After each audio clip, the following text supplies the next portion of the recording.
आगामी मध्य प्रदेश बजट सत्र की तैयारी को लेकर उप मुख्यमंत्री जगदीश देवड़ा का बयान। बजट की तैयारी के लिए प्रशासनिक अकेडमी में सुझाव लिए गए थे। सभी विभागों से सुझाव लिए गए थे। मध्य प्रदेश सरकार का जो बजट पेश होगा वह बेहतर और जनहितकारी होगा, जनता से जुड़ा और जनता के लिए होगा। कांग्रेस पर तंज कसते हुए कहा कि कांग्रेस के पास कुछ नहीं है। जब कांग्रेस सत्ता पर थी तो उनके पास क्या था वह पहले बता दे। सरकार के द्वारा सभी योजनाएं निरंतर जारी रहेंगी। स्टेट जीएसटी के हिस्से की मांग केंद्र सरकार से की गई थी। एक बार फिर से भारत सरकार के वित्त मंत्री के रूप में निर्मला सीतारमण को जिम्मेदारी सौंपी है।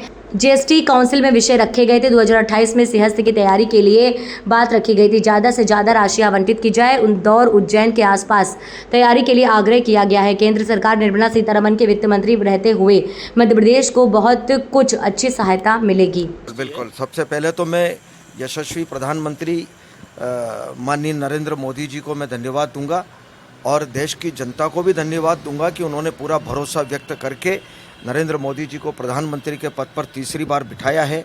यह हम सब के लिए गर्व की बात है और खुशी की बात है। और मैं उनको इसलिए धन्यवाद दूंगा कि उन्होंने श्रीमती निर्मला सीतारमण जी को फिर वित्त मंत्री के रूप में उन्होंने काम सौंपा है। मुझे लगता है कि बहुत ही कुशल और अच्छा उन्होंने नेतृत्व दिया था। वित्त विभाग की तरफ से उन्होंने अर्थव्यवस्था को जितना बेहतर कर सकती थी देश के लिए भी उन्होंने किया, प्रदेशों को भी उन्होंने काफ़ी दिया। तो जीएसटी काउंसिल में भी हमने कुछ विषय रखे थे और बजट पूर्व जो बैठक रखी थी उन्होंने वित्त मंत्रियों की हर प्रदेशों के, उसमें तो हमने बहुत सारी, जैसे 28 में सिंहस्थ हमारा उज्जैन का आने वाला है महाकुंभ, तो उसकी तैयारियों के संबंध में हमने कहा है, अनुरोध किया है कि ज़्यादा से ज़्यादा राशि लगभग 20,000 करोड़ की हमने मांग रखी है।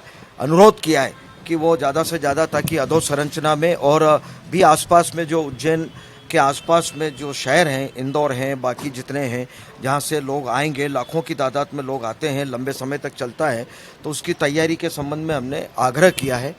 और भी कुछ बातें हमने रखी हैं प्रदेश सरकार की ओर से, जो जो आवश्यक है वो हमने सिंचाई योजनाओं के बारे में, केन बेतवा के बारे में, ऐसे मैंने कुछ विषय रखे थे जो सब समाचार पत्रों में भी आया है और अगर जानकारी होगी तो आपको और दे देंगे। लेकिन कुल मिलाकर के केंद्र सरकार से हमको पूरी तरह से विश्वास है कि निर्मला सीतारमण जी के वित्त मंत्री रहते हुए और यशस्वी प्रधानमंत्री नरेंद्र मोदी जी के रहते हुए मध्य प्रदेश को बहुत कुछ अच्छा हमको सहायता मिलने की पूरी उम्मीद है।